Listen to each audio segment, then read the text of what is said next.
Purnari asal Paralian itu di Bagas asal yang muncul di Bagas.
Kembali kita dalam ibadah pemberangkatan jenazah almarhum Bapak yang ada. Baik Bapak Ibu Saudara yang kasih dalam Tuhan, mari kita akan sama-sama memulaikan ibadah ini. Kita sama-sama bangkit berdiri, kita mau nyanyikan pujian yang berkata, Engkau ada bersamaku Tuhan dalam segala situasi keadaan, Dia ada selalu bersama-sama dalam kita. Haleluya.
kasih Kristus, Bapak David dari Bu Winfield berdoa untuk pembukaan ibadah ini.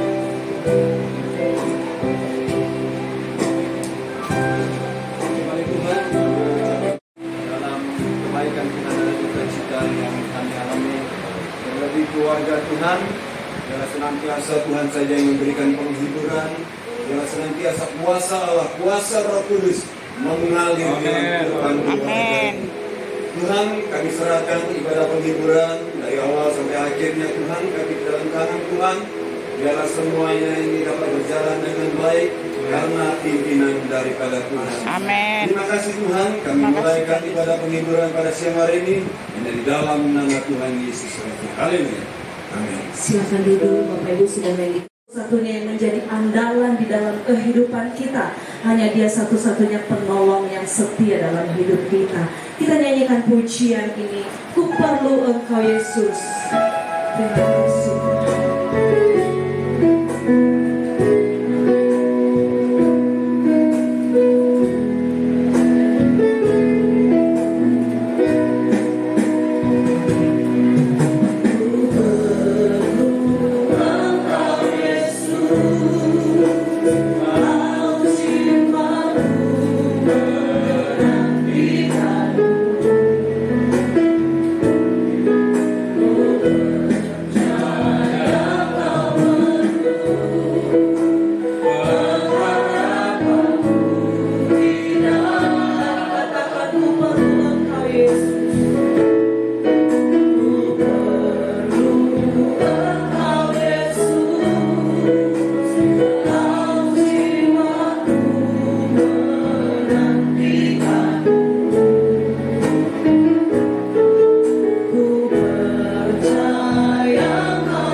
kembali kami mengucap syukur kepada Tuhan di tengah-tengah ibadah pemberangkatan jenazah ini. Kami telah naikkan pujian pengharapan kami kepada Tuhan. Biarlah Tuhan di tengah-tengah ibadah ini kami akan dilawat firman. Berfirmanlah lewat hamba yang telah Tuhan persiapkan menyampaikan kebenaran firman-Mu, sehingga firman itu menjadi kekuatan yang memampukan kami menghadapi setiap kehidupan kami Tuhan. Sebab kami tahu Tuhan, Engkaulah penolong kami yang sungguh. Engkau Tuhan yang menghiburkan kami, terkhusus keluarga yang berduka saat ini, bahkan kami semua Tuhan. Kami perlu Engkau Tuhan. Oleh sebab itu berfirmanlah, kami siap menerima firman-Mu, karena kami tahu Tuhan, kami tidak mampu tanpa mengandalkan Engkau ya Tuhan. Terima kasih Bapa di surga, kami mau terima firman-Mu di dalam nama Tuhan Yesus Kristus, yang menjadi Tuhan dan Juru Selamat kami yang hidup. Haleluya. Amin. Amin. Sedang menyampaikan berita cinta hari-hari kepada keluarga dan keluarga besar bahkan kami dari jemaat seluruh di Alpha Omega secara manusia kami kehilangan karena apa? Karena Bapak ini ya begitu setia dalam ibadah kepada Tuhan dan sangat begitu cepat seperti mimpi saya katakan ya, mendengar hari Sabtu bahwa Bapak ini dibesuk oleh anak saya dan menantu saya. Mereka masih melihat Bapak ini baik, dan ketika hari Minggu dikatakan sudah drop, dan setelah itu tidak lama katanya mau masuk di ruang ICU. Kami tidak sehat ya sepertinya, akhirnya dipanggil Tuhan. Dan Bapak Ibu saudara sekalian, saya katakan memang sakit secara manusia, kita merasa kehilangan, tetapi di dalam Tuhan ada pengharapan. Saya percaya di balik semua ini ada rencana Tuhan yang indah. Mungkin saat ini keluarga belum mengerti, tetapi sebagai orang percaya mari kita imani bahwa apapun yang terjadi semuanya atas keizin daripada Tuhan. Mari sebelum kita sama-sama berangkatkan ya Bapak yang terkasih ini di tempat pemakaman, kita mau awali, kita mau dasari dengan firman Tuhan. Hari ini kita membaca di dalam 2 Korintus pasal yang kelima ayat yang pertama. 2 Korintus pasal yang kelima ayat yang pertama. Demikian bunyi firman Tuhan. Karena kami tahu bahwa jika kemah tempat kediaman kita di bumi ini dibongkar, Allah telah menyediakan suatu tempat kediaman di surga bagi kita, suatu tempat kediaman yang kekal yang tidak dibuat oleh tangan manusia. Nah, Bapak Ibu sekarang Rasul Paulus memberikan nasihat kepada orang-orang yang ada di Korintus bahwa kehidupan manusia itu dikatakan seperti apa? Seperti kemah. Saya percaya Bapak Ibu tentu sudah tahu apa artinya kemah. Kemah itu tenda. Kemah itu tempat kediaman sementara. Kemah itu sifatnya bongkar pasang, ya, tidak permanen, tidak selamanya. Nah, kehidupan kita di dunia ini, Bapak Ibu Saudara, seperti itu. Dikatakan seperti kemah, tidak selamanya, Bapak Ibu Saudara sekalian. Alkitab berkata ada yang 70 tahun, kalau dia kuat 80 tahun. Dan kebanggaannya adalah kesusahan dan penderitaan. Jadi ternyata Bapak Ibu, tenda yang dipasang, tenda di dunia ini bisa usang, ya, bisa lapuk, ya, bisa rusak Bapak Ibu. Kehidupan manusia di dunia ini pun mengalami seperti itu. Karena apa? Kalau kita baca dalam 2 Korintus 5 ayat yang keempat, 2 Korintus 5 ayat yang keempat, keluarga, secara bergiliran,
Ibi ngamati ibi, tayo pung. Ibi mo katay. Ngata ano bi? Tak boleh ngomong kayak itu, Mang. Hah? Ya masih bilang setai. Seolah-olah kita punya ini, punya apa? Keyakinan lain. Pindah.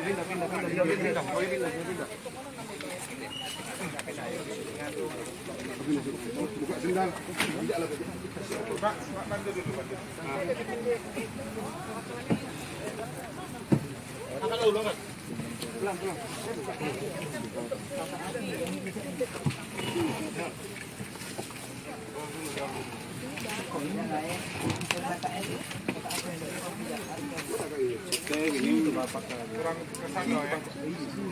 Kurang maju ke sana. Situ mama. Parah ya. Sana. Tetangga bapak ini. Lupa pijak kakak aku nih. Ada. Jangan semalam nih.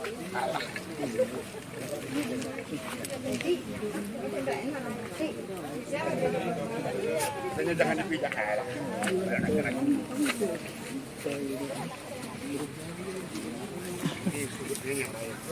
Pasalnya yang ketiga ayat 1 sampai ayat yang kedua, firman Tuhan mengatakan untuk segala sesuatu ada masanya. Untuk apapun di bawah langit ada waktunya. Ada waktu untuk lahir, ada waktu untuk meninggal, ada waktu untuk menanam, ada waktu untuk mencabut yang ditanam, dan seterusnya. Bapak Ibu Saudara, Alkitab mencatat bahwa segala sesuatu yang terjadi